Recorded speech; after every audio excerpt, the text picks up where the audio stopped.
I'm going to make lima beans. I put 2 tablespoons of butter, it's Parkay, into the skillet. I waited until I put it on like 5, which would probably be medium for you. And I waited until it was like a little bubbly, like how it looks now. Wait for it to get hot and stuff. And I feel like that's like the best time to do it. And then when you have the temperature, you know, when you hear that sizzleness going on, that's about the right temperature.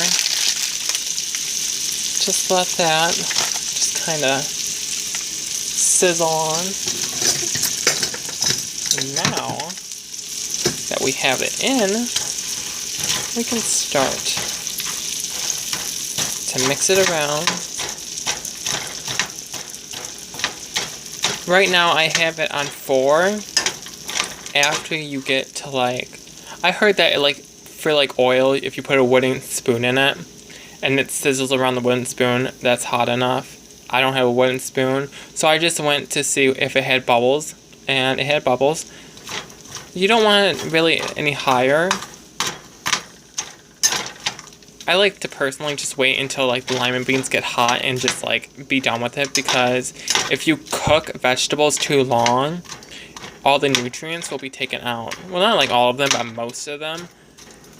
It's like when you have broccoli, make sure that if you're gonna heat it up, when it turns bright green, because like it's already green, but once it turns bright green, take it off the heat, because that's when it's, I don't know why or how it works, something to do with chemicals, but yeah. So this is what I'm making. Now I did chop up some onions, so that will be going in after I get these a little bit warm, and I'll come back in just a moment. Okay, I'm back. Now that it's like kind of like, you know, mushy and stuff like that, just get all the ice off, because I got it right out of the freezer. So see how it's like kind of mushy looking? Now that that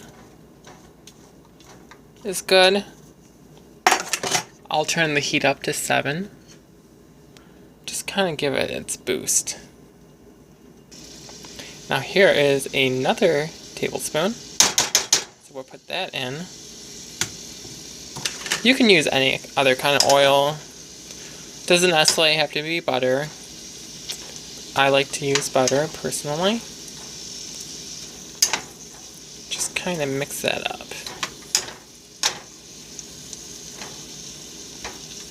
Let the butter melt a little bit. You hear that sizzle?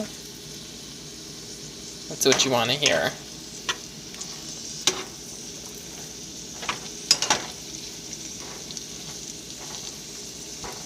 We'll let this cook and I'll come back to it in a moment.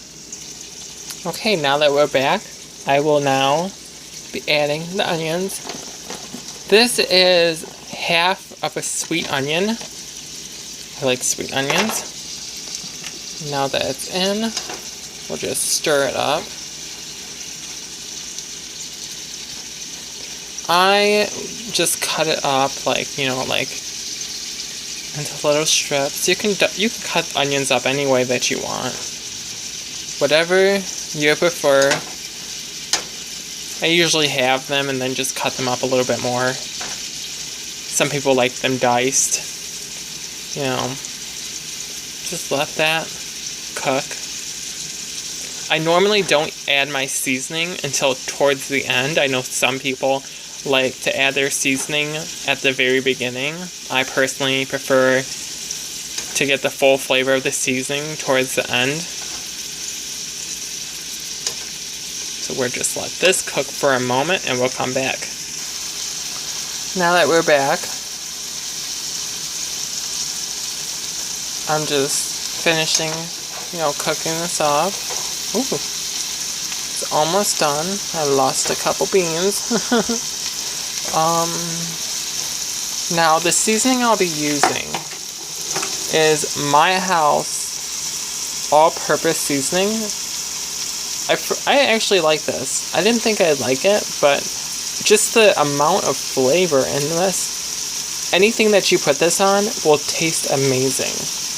Now, I got this at Kroger, so you could probably use any other kind of seasoning you'd like, but this kind right here, you will not regret it. Some people like to measure how much seasoning that they're putting on their food. I personally just sprinkle it on just to like cover in a thin layer. And then after I do that, I just mix it in.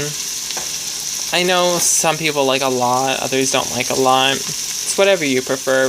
Personally, for me, I mostly just go by what I see. I don't actually taste the food until afterwards, but it always comes out amazing. So, let this cook up a little bit, and we'll plate it. Here we have the finishing product. If you don't want just vegetables, you could add pretty much anything. Bacon is a great thing to add too. This took maybe roughly 10 minutes to make. It's really good. It smells amazing. So, if you ever want to make something yummy and you have lima beans and an onion laying around, I recommend making this. It's quick, it's easy, and it's healthy. I will be posting the recipe in the description below, and I will also be posting this on our Facebook page, Cooking with Jacob. Thanks for watching.